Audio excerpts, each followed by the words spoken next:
الحمد لله الذي أبدع الأفلاك والأرزين، والصلاة والسلام على من كان نبيا وآدم بين الماء والطين،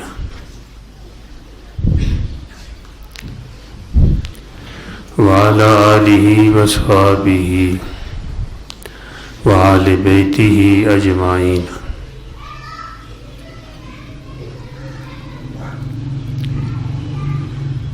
أما بعد فأعوذ بالله من الشيطان الرجيم. بسم الله الرحمن الرحيم. وذكر فإن الذكرى تنفع المؤمنين. وقال الله تعالى: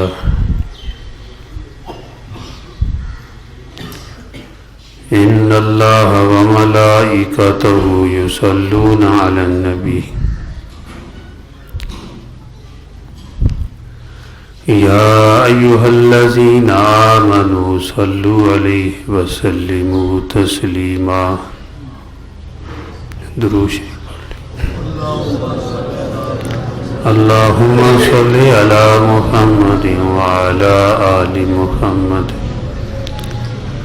كما صليت على إبراهيم وعلى آل إبراهيم إنك حميد مجيد.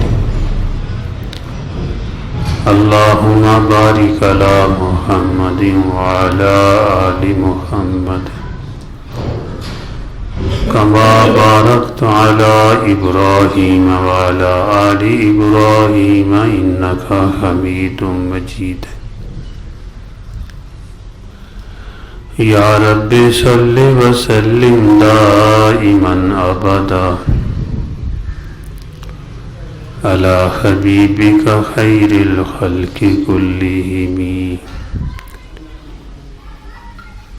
صلی اللہ علیہ وسلم.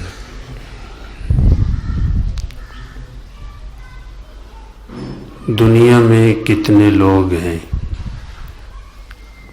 تاریخ انسانی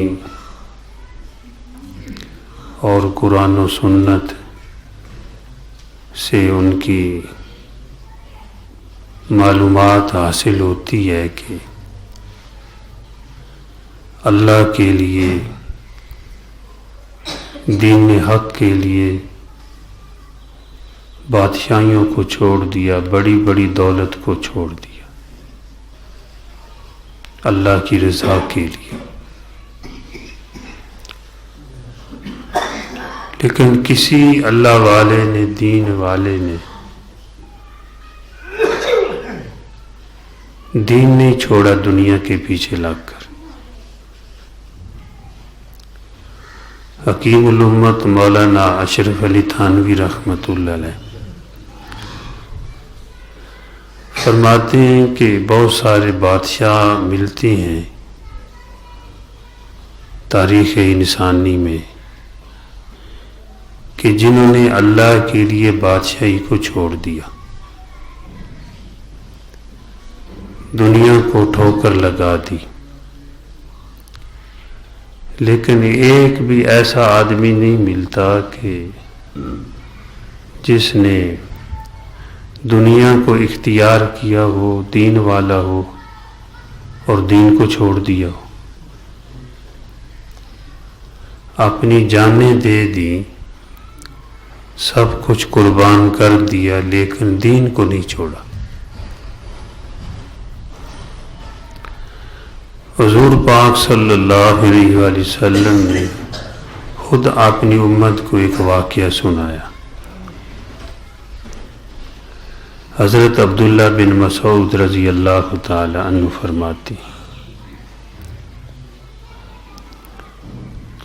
کہ حضور صلی اللہ علیہ وسلم نے ارشاد فرمایا، جس کا مفہوم اور حاصل یہ ہے، بنی اسرائیل میں ایک بادشاہ بنا، وہ بیت المقدس کے چھت پر اللہ کی عبادت کر رہا تھا. اور چاند کی چاندنی جو ہے وہ فضا میں نمایاں تھی، تو دن کا معاملہ کوئی اس کو یاد آیا، تو اس نے رسا باندھا اور رسے کے ذریعے نیچے اتر آیا بیت المقدس کی چھت سے۔ وہ بادشاہ رسا باندھ کے نیچے اتر آیا اور وہاں سے نکل گیا سمندر کے کنارے کی طرف، اور آپ نے فرمایا کہ وہ رسا لٹکا ہوا تھا دن کو۔ صبح لوگوں نے دیکھا کہ بادشاہ نہیں ہے اور رسا جو ہے وہ لٹکا ہوا ہے، اور بادشاہ خود جو ہے وہ سمندر کے کنارے پر کچھ لوگ بستے تھے وہاں پر چلا گیا، اور وہ سمندر کے کنارے پہ جو کام کرتے تھے وہ اینٹوں کا کام کرتے تھے، یہ اینٹیں بلاک وغیرہ یہ بناتے تھے۔ ایک اور بھی روایت میں آتا ہے ایک اور کام کے بارے میں بھی، وہ جا کر بادشاہ بھی ان کے ساتھ کام کرنے لگا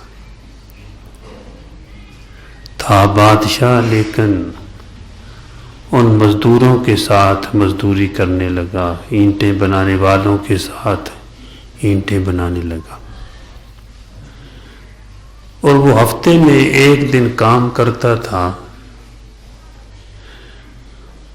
باقی جو ہے وہ دن اللہ کی عبادت کرتا۔ جو کام کرتا تھا اسے کھاتا بھی تھا، اتنی مزدوری کرتا، اور کچھ صدقہ خیرات بھی کر دیتا، اور اللہ اللہ کرتا، اللہ کی عبادت کرتا۔ لوگوں نے دیکھا کہ ہے کام کرنے والا، لیکن اس کا چہرہ، اس کا اٹھنا بیٹھنا مزدوروں والا نہیں ہے، یہ کوئی بڑا آدمی ہے۔ مولانا جلال الدین رومی رحمۃ اللہ تو فرماتے ہیں کہ وہ اپنے چہرے کو بھی ڈھانپ کے رکھتا تھا۔ تو بہرحال لوگوں نے ان کے اٹھنے بیٹھنے کو دیکھ کر، اس کی گفتگو کو سن کر، اس کی چال ڈھال کو دیکھ کر محسوس کیا یہ کوئی مزدور نہیں ہے، کوئی بڑا آدمی ہے جو یہاں آیا ہوا ہے، کام کر رہا ہے۔ انہوں نے اپنے بادشاہ کو بتایا کہ اس طرح کا ایک آدمی ہے، ہم میں کام کرتا ہے، یہاں پہ اینٹیں بناتا ہے۔ تو ان کا بادشاہ گھوڑے پہ بیٹھ کر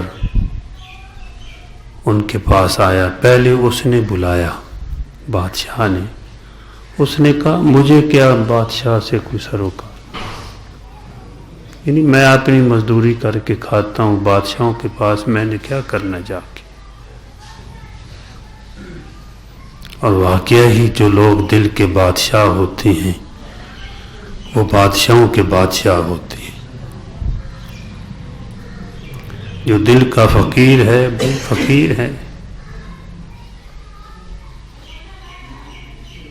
وہ ایک اللہ والے کے پاس بادشاہ چلا گیا، کچھ اس نے رقم حضرت کو دی کہ یہ آپ ہدیہ رکھ لیں۔ فرمایا بھائی لے جا، مجھے ضرورت نہیں ہے۔ اور کچھ بادشاہوں سے اللہ والے بچتے بھی تھے کہ بعض دفعہ قرب میں نقصان بھی ہو جاتا ہے، دین کا بھی ہو جاتا ہے، جان کا بھی ہو جاتا ہے۔ تو وہ کہنے لگے نہیں آپ لے لیں۔ فرمایا کہ آپ کو بادشاہی اور مل جائے تو آپ لے لیں گے، آپ کے خزانہ جتنا ہے اس سے زیادہ آپ کا خزانہ ہو جائے تو آپ اس کو لے لیں گے؟ کہنے لگے بالکل۔ تو فرمایا فقیر تو خود ہے، ابھی اور چاہ رہا ہے، مجھے ضرورت نہیں، آپ لے جائیں۔ تو یہ دلوں کے بادشاہ ہوتے ہیں، جب اللہ پاک دل کو غنی کر دیتے ہیں تو پھر بادشاہیوں کے تخت، ان کے محل جو ہیں وہ نظروں میں گر جاتے ہیں۔ وہ سمجھتا ہے کہ میرے مولا نے مجھے بھی بہت کچھ دیا ہے۔ حدیث قدسی ہے کہ اللہ جل جلالہ فرماتے ہیں یا ابن آدم، اے آدم تفرغ لی عبادتی، اے آدم کے بیٹے، یا ابن آدم، اے آدم کے بیٹے۔ یہ اللہ پاک کا بھی کتنا پیار ہے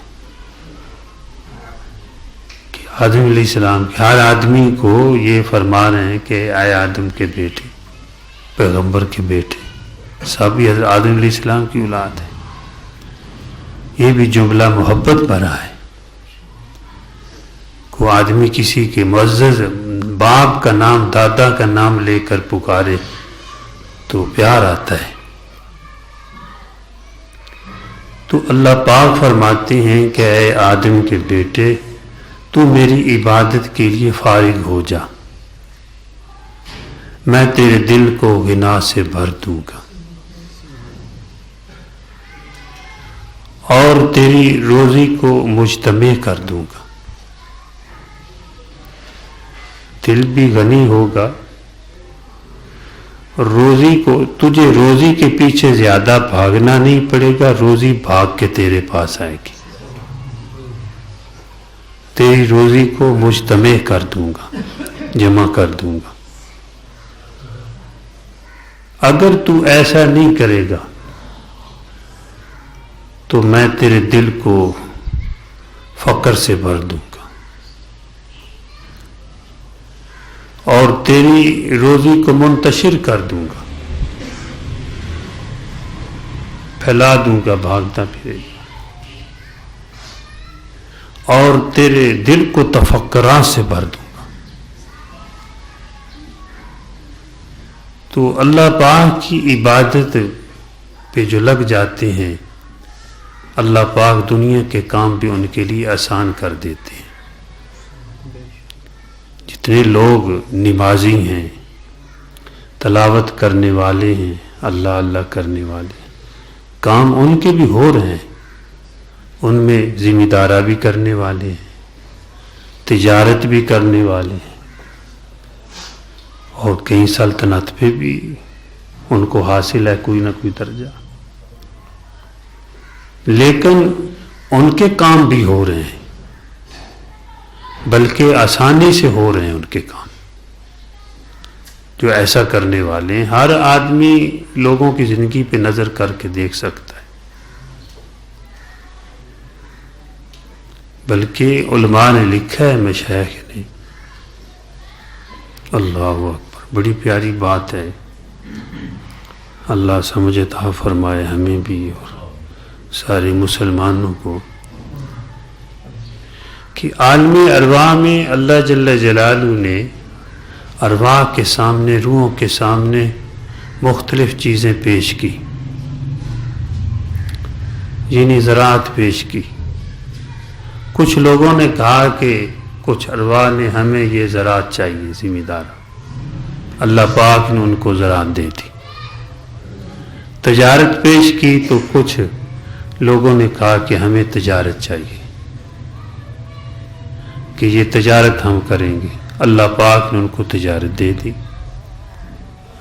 کچھ لوگوں نے سلطنت مانگی، سلطنت پیش کی تو ان کو دے دی۔ مختلف یعنی زندگی کے جو شعبے ہیں، رزق کمانے کے، زندگی گزارنے کے جو شعبے ہیں، اللہ پاک نے پیش کیے، کسی نے کوئی اختیار کر لیا، کسی نے کوئی کر لیا، لیکن ایک جماعت جو ہے وہ بیٹھی ہوئی ہے، دیکھ رہی ہے۔ اللہ پاک نے پوچھا کہ